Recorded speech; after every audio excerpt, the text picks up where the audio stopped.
47-এ স্বাধীন হয়েছিল ধর্মের ভিত্তিতে, অন্য কোনো ভিত্তিতে নয়। এটা মাথার মধ্যে প্রত্যেকটা মুসলমানের রাখতে হবে।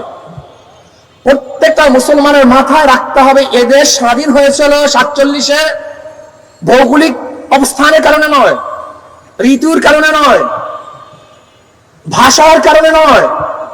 এদেশ স্বাধীন হয়েছিল কিসের ভিত্তিতে? ধর্মের ভিত্তিতে।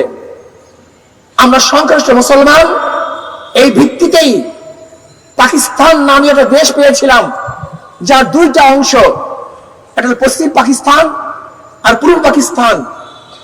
এই পশ্চিম এবং পাকিস্তান, পূর্ব পাকিস্তানের সংখ্যাগরিষ্ঠ মুসলমান হওয়ার কারণে ভারত থেকে ধর্মের কারণেই একমাত্র আমরা পৃথক হয়েছিলাম। এটা মনে রাখতে হবে। দেশ কাদের দেশ?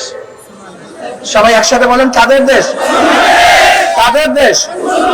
মাথার মধ্যে রাখেন, দেশ মুসলমানদের। দেশ মুসলমানদের অধিকার সমান, দেশ মুসলমানদের অধিকার সমান, সবার অধিকার।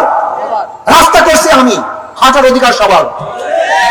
প্রতিষ্ঠান করেছি আমি, পড়ার অধিকার সবার।